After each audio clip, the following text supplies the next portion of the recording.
Bonjour à toutes, bonjour à tous, Bibara Lakwe. Une fois de plus, je vous dis merci beaucoup pour vos différents messages d'encouragement et je vous invite toujours à vous abonner à votre chaîne YouTube Dagba Franklin Melnik officielle en cliquant sur la petite cloche. Aujourd'hui, je vais vous parler d'un concept très développé en Afrique avec des terminologies différentes d'un pays à un autre. Chez nous, on appelle cela le kelemba. Dans d'autres pays, on appelle tontine ou bien sous d'autres appellations. Le kelemba, c'est tout simplement une forme d'épargne euh, qui regroupe un certain nombre de personnes qui mettent de l'argent ou bien qui cotisent à des fréquences bien définies et essayent de bouffer, comme on dit, ou bien de thé en sango, comme on dit, à tour de rôle pour réaliser des projets ou bien des investissements personnels. Le Kilimba, en général, pour arriver à avoir un bon Kilimba, les personnes se regroupent sur la base d'affinités, de confiance surtout, parce qu'il s'agit de l'argent. Et il y a un système de parrainage qui se fait à l'entrée pour anticiper un éventuel débiteur qui n'honorerait pas son engagement vis-à-vis du Kélimba. Dans le contexte centrafricain surtout, et il est important d'avoir une bonne Mamati Kélimba. Mamati Kélimba, c'est-à-dire c'est la femme qui garde les cotisations de Kélimba.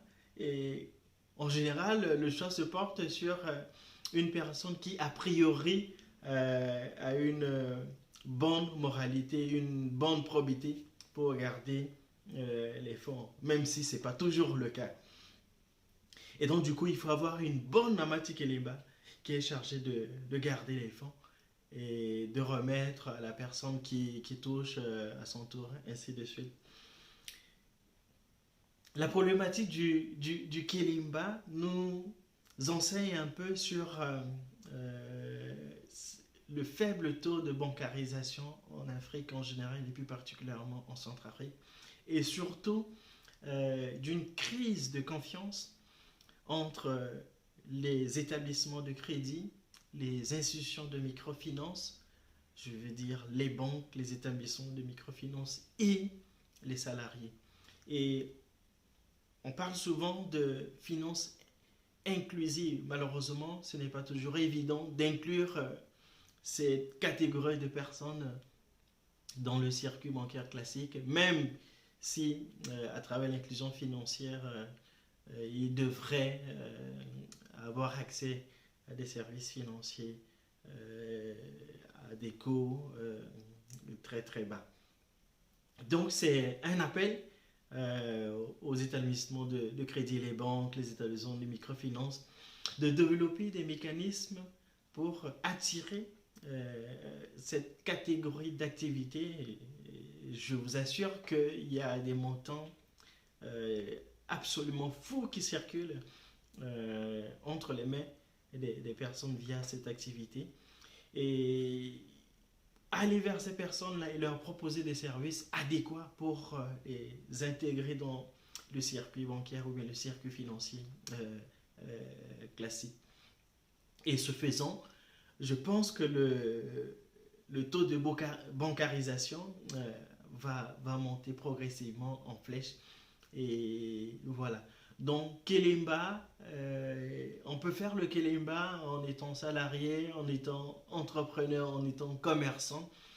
C'est une forme d'épargne où chacun peut mobiliser. Et éventuellement, comme dans certains Kelimba, les personnes ont accès à l'argent du Kelimba sous forme de prêt. Mais attention, on assiste parfois à des pratiques d'usure sur le taux qui est imputé sur le crédit accordé. Et il faut faire très attention à cela, parce que l'usure n'est pas bien, n'est pas légale. Et donc du coup, voilà la petite explication sur le Kelimba, comment ça se fait en Centrafrique. Et voilà, Je vous remercie beaucoup. N'hésitez pas à partager votre expérience de Kilimba, les bienfaits, les méfaits, les anecdotes et ainsi de suite sur le Kilimba. Et je vous encourage aussi à faire du Kilimba. Également, et surtout quand les sommes sont assez importantes, de vous tourner vers des institutions financières reconnues pour éviter de perdre les liquidités que vous avez par devers vous. Merci beaucoup et je vous invite toujours à vous abonner à votre chaîne YouTube en cliquant sur la petite cloche et à partager massivement la vidéo. Merci beaucoup.